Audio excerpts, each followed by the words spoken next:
Hey guys, what's up? Welcome to the channel, or welcome back to the channel. This is Living in Denver, Colorado. Today, another fun one, a little specific to an audience, but we've been getting a ton of searches for it, so we figured we would cover it. But everyone in Florida, everything you need to know about moving to Colorado. Let's do it. There we go.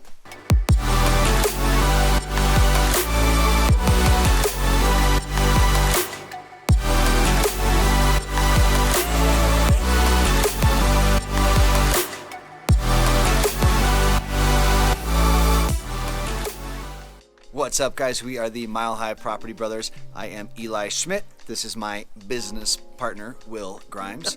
And if it's your first time visiting our channel, make sure you give it a subscribe and hit that notification bell, because we come out with new videos every Tuesday and Thursday, and we tell you everything there is to know about moving to or living in the Denver, Colorado area. Absolutely. And as much as we love making these videos, we would love more to help you guys with your real estate needs. So this number below, we are the guys who answer those phone calls or call you back. We are the guys who answer the text messages, and the link in the text, we are the guys who answer the emails from the website. So excited to help you.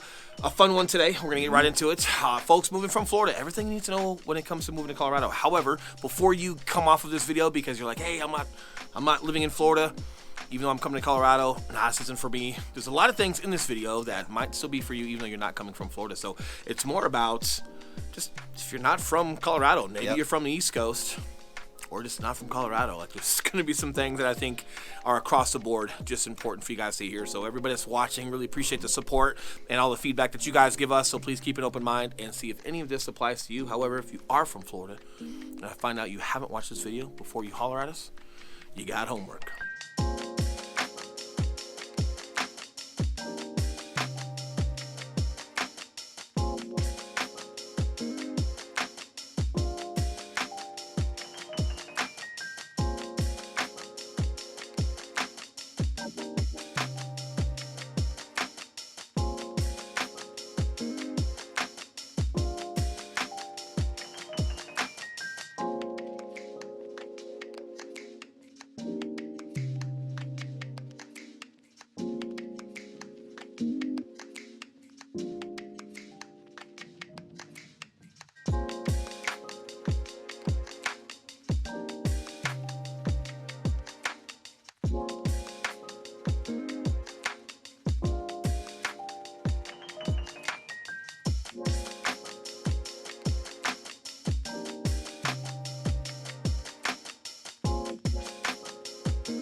Before we get into that, we're in Southeast Aurora right now. We are at the Blackstone Country Club in Southeast Aurora by proper. Blackstone. Yeah, by Blackstone.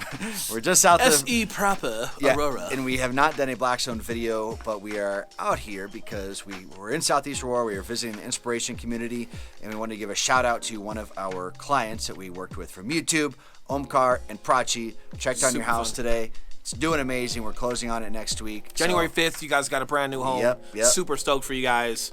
We also live close, and it was convenient to make a video out here, so we're going to go ahead and do it. All right, guys. So, without further ado, oh, shit. Here's some more of our clients. Well, come say hi. We got to finish the video. Some of us have jobs. So, without further ado, let's get into the first and most obvious difference between Colorado and Florida: the weather. Listen, I know a lot of you are not going to like this, but it's facts, and we've fact-checked this. We did. We have more sunny days in Colorado than Florida. Yep. Now, yes, we do have snow, but as you can see, or if we're giving you guys some beauty right now, like there's snow on the ground right now. However, in Colorado, snow doesn't stay very long. It tends to melt very quickly. The sun comes back out. You've got a lot of sunny days, 150-something sunny days versus Florida. You guys are like the 100 mark. Yep. You're barely breaking par. We're actually more sunny here. We're actually a lot more friendly here. People say hi to each other. What you do want to know about the weather, though, is when it comes to like altitude, it's a little dry here. So even in the winter, believe it or not, especially if you're up at altitude skiing and the sun's out, you're going to want to make sure you have some sunscreen. You're going to make sure you bring some chapstick. The dryness is just a little bit different here versus how moist it is down in Florida. And again, even though it's cold, believe it or not, you can still get burned. My lips hurt real bad. A couple other key things about the weather, guys. Make sure if you're coming out here that you've got either a front-wheel drive car or an all-wheel drive car. If you've got front wheel, you're probably going to be okay for the most part. Again, we don't have too crazy huge snowstorms, too often during the winter. So you'll probably be okay, but eventually you'll probably want to work on getting a four-wheel drive. Listen, Eli's not a car guy. I'm the car guy. Let's You hear know, it. listen, you want a 4-wheel drive or an all-wheel drive. Front-wheel drive, yeah, you got a little bit of weight in the front with the engine, so you get some traction from the front wheels. It's not as good as you might think. And nowadays, You're gonna want it. most cars are all-wheel or 4-wheel. Make sure you have those options, especially if you are moving to Colorado. It's not just about getting by and getting through traffic. It's about getting up to the mountains and exploring and enjoying everything that Colorado has to offer. Yes. Final thing on the weather, we do have 4 seasons here. So even though we're hitting heavy on the snow, and that being the biggest difference from Florida to Colorado, 4 seasons. Fall's amazing. Autumn if you're pretentious, but fall around here. Summers are great. They're hot. They're dry, but they're hot. A lot of fun. And all 4 seasons, regardless, you have plenty to do up in the mountains and everywhere across Colorado. So whether it's watching the leaves fall in Aspen, snowboarding, skiing, hiking in the summer, white river water rafting, that's a hard one. It's a lot of fun to do. It's really hard to say. You're going to want to get out and explore that. But again, the 4 seasons are phenomenal. There's always something to do. Yeah, in springtime, you're going to get hail, but you're not going to get hurricanes. Right. So I'll take hail over hurricanes. Now any stay day. tuned, because our final point today, you have 100% chance of not having this happen to you, which is phenomenal. How often do you get 100% chance of rare, not having man. something? That's rare. Super rare. Don't quote us on that in case your neighbor has one and we don't know about it. We don't want to hear about it. But we're super excited to give you the last one, so stay tuned. All right, guys, number 2, we're not going to get stuck in the weeds on this, but we do feel it's worth mentioning. Colorado's very progressive. So whether we've been a red state or a blue state before, the main thing out here in Colorado is you don't see a ton of issue compared to some of the other states, especially maybe like a Florida that's a little bit more dominant. So you do have some thinkers out here in Colorado. Things do matter to people out here, but they tend to be a little bit more open-minded versus super strong to the left or super strong to the right. And it definitely mitigates just a lot of public problems that you might have in not only Florida but some other states. I don't want to get too stuck on that because obviously a lot of things are subjective, but based off of what websites and other polls are talking, and just us living here, me being a native here, you never see one side that's just overly angry or having issues with the other side. A lot of people just tend to be, man, right in the middle. We're a pretty purple state. Yeah. And what we mean by progressive, too, is just that, Colorado, again, with like marijuana legalization, which that's going to be the first thing a lot of you guys kind of bring up or reference. Yeah, they are open to trying new things and just keeping an open mind on political stances. So again, not to go political one way or the other, but just Colorado's pretty purple. Come here, have a good time, smile, say hi, help your neighbor. Don't bring any drama. Just be here and be for the betterment of the state. Some good wise words right there. There we go. Is that politician enough for you? Yeah. Okay, number 3. I don't know why I'm starting this one off, but I'm going to go ahead and kick it off. Hey, kick off. Hey. Number 3. We've got a great sports culture out here. Yep. Not always a great team. The Broncos have won a couple of Super Bowls. We've done a great job there. We've had some off seasons. If you're from Florida and you're any fan from Florida, you definitely understand off seasons and just having a rebuild or a rebuilding season. You guys are used to that. As far as the fan base and the energy and culture of Bronco games and Rocky games and Avalanche games, definitely a lot of fun. And for the most part, like the coaching staff and the standard here for professional sports, the Nuggets, I don't know why I forgot them. You got to win out here. It's a good culture. It's a lot of fun to get out there. Bronco games are the best. Obviously, post-COVID, when we can go back and enjoy Bronco fans games. are pretty fun. Bronco fans are pretty fun. Nobody too extreme there, but it's a lot of fun to have a couple beers and enjoy it. So if you do enjoy sports and you're still wanting to have that type of culture, we will welcome you into Bronco country. We'll welcome you into the family. Don't wear Dolphin jerseys here. I don't even know why you're a Dolphin fan. Don't get me started. However, come here, have a good time, and if you do enjoy sports and culture or bar and grills on weekends or actually go to the stadium, a lot of fun stuff. Definitely something to enjoy. Next one, lost count, deal with it, figure it out. Number four, traffic. Believe it or not, websites, polls are saying that we're better with traffic here in Colorado versus Florida. So I don't know if it's a population thing combined with just roadways, but Colorado, it seems, as a whole, has done a great job as far as just roadways and public transportation and how they're lotting that out as far as expansion and just predicting what's to come. We're actually better Might be than the lack of tourists, man. Who knows? I bet tourists that too. jack up. Well, I know Florida like traffic. a lot of places in Florida get congested because you've got little beach towns. And everybody wanting to just dive down into one area. Yeah. You get some of that in like San Diego, where everybody wants to dive into certain areas in San Diego. But here in Colorado, things are pretty spread out, and the Rocky Mountains are phenomenal. It's not just about the Rocky Mountain National Park. From all the way up north, all the way down south into as low as the Springs, and even below the Springs, you've got phenomenal areas to go to. Telluride, one of them, that's down south. Grand Junction, that's down south. you've got a ton of cool stuff with the Rocky Mountains, and it's all the way from top of the state to bottom of the state.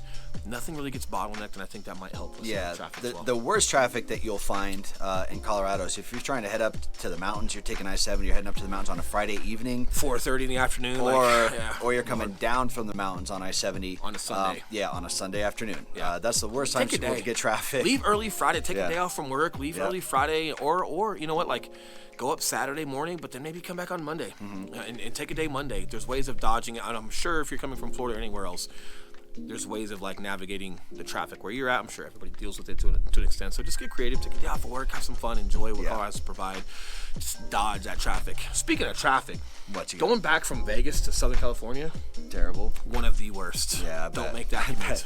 Yeah, guys, and for our general like rush hour traffic on day-to-day living out here, the good thing about it will get congested on I-25 in like a couple different areas, right? Where you have a lot of people merging onto the highway. But the thing about it, our traffic is never gridlocked, dead stop. The traffic's moving. It might slow down, but you're moving. And, you know, it's uncommon to hear natives complaining about the traffic just because that's kind of the thing to complain about. And natives don't have a perspective on Florida or Southern California where traffic is actually bad. Right. So just something to keep in mind there. Absolutely. All right, and number 5, cost of living. Cost of living. So just looking at some data between comparison sites between Florida and Colorado to give you guys a little reference point. Denver, the city and county of Denver compared to Tampa, Florida, overall you're going to be looking at about 19% higher cost of living in Denver than you would in Tampa, Florida. Correct. So take that how you may. I'm not sure how familiar you are of your own areas in Florida where you're coming from. If you have any direct questions about that, let us know. More importantly, yes, we understand it does cost more here. However, what you can't put a price on is your livelihood. That's right. And what's 100% not going to happen in Colorado? What's that? Attacks or death from sharks and alligators. That is true. It ain't happening. It hasn't happened yet. 100% down. It's 100% down. It hasn't happened yet. We'll put it that way. 20% price increase for 100% life insurance. Yeah, talk about cost of living, right? Prevented from sharks and alligators. Talk about cost of living. Holy cow, especially with kiddos and things like that, you just never know.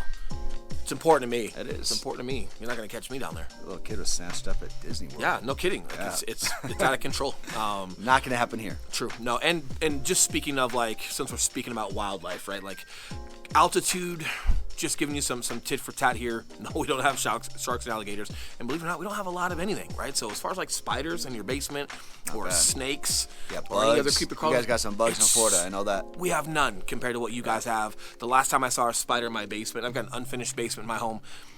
We've got some studios built out. Like if there were spiders, we'd see them. I think I saw one like 5 months ago. Yeah. And it was one. Yeah. The snakes, we don't have a huge snake issue here. You do have some in the mountains. If you're hiking or running trails in the summertime, here and there, but not a high collection. Not like a Florida or an Arizona. Yeah. Like, you just definitely don't have that here, and I think it is because we are a drier climate, and we are also at altitude. Because Arizona, super dry, but we're at altitude here as well. And I think that changes things. Don't quote me on that. Check out your Bill Nye the Science Guy. The bottom line is, what's most important, you don't have a lot of those issues when coming to Colorado. So that's definitely something to look forward to. A little bit drier climate. But no wildlife when it comes to creepy crawlers that you have to deal with. I'm sure a lot of you are going to appreciate that and be impressed with how much we don't have that. Well, that's it, guys. That is probably not all of the things that are different between Colorado and California. It's a great Florida, start to get you into the conversation with us. If you have more conversations, let us know. And obviously, again, as much as we love making these videos, we would love to help you guys more with your real estate needs. So this number that's popping up, we are the guys who answer the calls and the text messages and the emails if they come from the website. We'd be happy to help you guys with any questions that you might have that just sparked any interest, whether you're from Florida or not. And if there's anything that you want to elaborate on in regards to this video, hit us up. We'd love to help you guys out. See you guys. Thanks for watching. Take care.